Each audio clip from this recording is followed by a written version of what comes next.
Shri Venkateswara gold తాకట్టులో ఉన్న మీ బంగారాన్ని విడిపించి కొనబడును.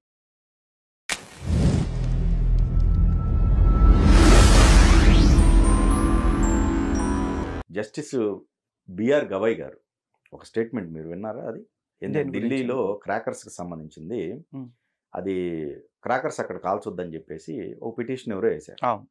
దానికి ఆయన అసలు ఇక్కడే కాదు, మొత్తం సిస్టమ్ మొత్తం మనం భారతదేశం మొత్తం ఇంప్లిమెంట్ చేస్తే బాగుంటుంది అనే అభిప్రాయం వ్యక్తం చేశారు. దానిపైన మీ అభిప్రాయం? నాకు విచిత్రంగా అనిపిస్తూ ఉంటుందండి. భారతదేశంలో అందరికీ మత స్వేచ్ఛ రాజ్యాంగం ఇస్తూ ఉందంటారు. మరి ఆ రాజ్యాంగం ఇచ్చిన మత స్వేచ్ఛ హిందువులకు మాత్రమే ఎందుకు లేదు? హిందువుల దీపావళి పండగకి పొల్యూషన్ గుర్తొస్తుంది, హిందువుల వినాయక చవితికి పొల్యూషన్ గుర్తొస్తూ ఉంటుంది, హిందువుల సంక్రాంతికే పొల్యూషన్ గుర్తొస్తూ ఉంటుంది, గాలిపటాలు ఎగరేయటం వల్ల పక్షులు చనిపోతున్నాయి అని చెప్పేసి. అలాగే హిందువుల హోలీ పండుగ అప్పుడే జనాలకు కళ్ళు పోతున్నాయి రంగుల వల్ల అని చెప్పేసి అప్పుడే అన్నీ గుర్తొస్తూ ఉంటాయి. సో ఇవన్నీ సంస్కరించుకోవాల్సిన అవసరం లేదా అంటే లేదని నేను అనట్లా. కానీ హిందువుల విషయంలోనే మీకు ఎందుకు కనపడుతుంది?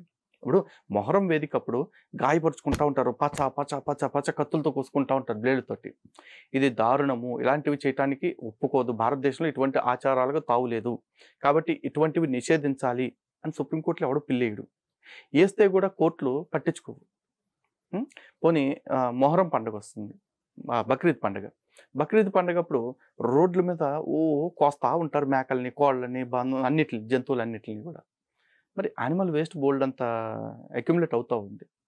ఆ రోజున ఎవరు వచ్చేసి ఇదిగో పర్యావరణం మొత్తం పాడైపోతుంది కాబట్టి వీటిని నిషేధించండి అని ఎవరు అనట్లేదు. ఒకవేళ అడిగినా కూడా కోర్టులు పెద్ద పట్టించుకోవట్లేదు. ఎందుకంటే ఖురాన్లోని కొన్ని భయంకరమైన వర్సెస్, అంటే ఇతరులను చంపేయండి, నరికేయండి అని చెప్తున్న వర్సెస్ ఏవైతే ఉన్నాయో వాటిల్ని నిషేధించాలి అని కొంతమంది పిటిషన్ వేస్తే ఆ ఖురాన్లోని ఆ వచనాలను మాత్రమే తొలగించుకోండి, ఇవి ఎందుకంటే భారతదేశపు సౌభ్రాతృత్వాన్ని దెబ్బతీస్తున్నాయి అని చెప్పొచ్చు. కానీ కోర్టు ఏముంది, ఇది మతపరమైన అంశం, మేము జోక్యం చేసుకోలేము అని చెప్పి అంటున్నారు. అలాగే రోజు 5 సార్లు మైకులు పెట్టేసి మా దేవుడు మాత్రమే గొప్పోడు, మా దేవుడిని మాత్రమే నమ్మాలి, మా దేవుడిని తప్ప వేరే దేవుడిని నమ్మే వాళ్ళు ఎవరికి స్వర్గంలో ప్రవేశం లేదు అని రోజుకి 5 సార్లు మైకులు పెట్టి చెప్తా ఉన్నారు. అలాంటి మైకులు 3 లక్షల మసీదుల మీద ఈ దేశంలో మోగుతూ ఉన్నాయి ప్రతిరోజు 5 సార్లు.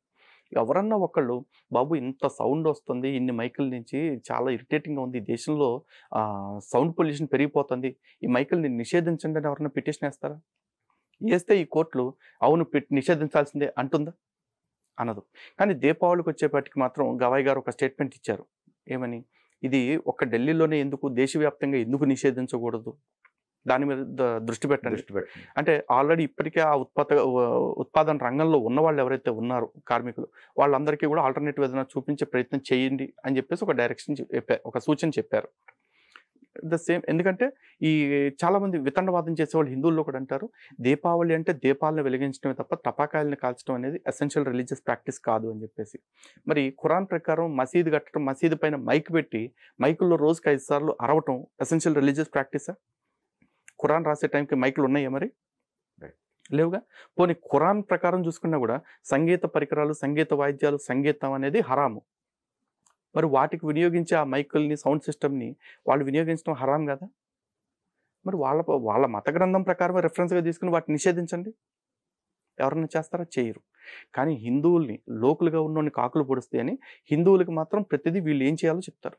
చివరాఖరికి హిందూ వ్యవస్థల్ని, ఆలయాలను కూడా ప్రభుత్వాలు వాళ్ళ గుప్పెట్లో పెట్టుకుని మనం రోజుకి ఎన్నిసార్లు హారతి ఇచ్చుకోవాలి, ఎన్ని హారతి కర్పూరం బిళ్ళలు వేయాలి, ఎంత నూనె వేయాలి, ఇట్లాంటి వాటిల్లో కూడా కాళ్ళు ఏళ్ళు పెడతా ఉన్నారు. అంటే అందరి మత స్వేచ్ఛని ఆయా మత గ్రంథాలు నిర్వహిస్తూ ఉన్నాయి, కానీ హిందువుల మత స్వేచ్ఛను మాత్రం ఐపీసీ సెక్షన్సా? ఇది చాలా బాధాకరమైన విషయం అండి. దీని మీద హిందూ సమాజం మొత్తం బయటకు వచ్చి మాట్లాడాల్సిన సందర్భం వచ్చింది. దీని మీద హిందువులు తొందరలోనే ఒక రౌండ్ టేబుల్ లాంటిది ఏదైనా పెట్టుకుని కూడా మాట్లాడాలి ఖచ్చితంగా.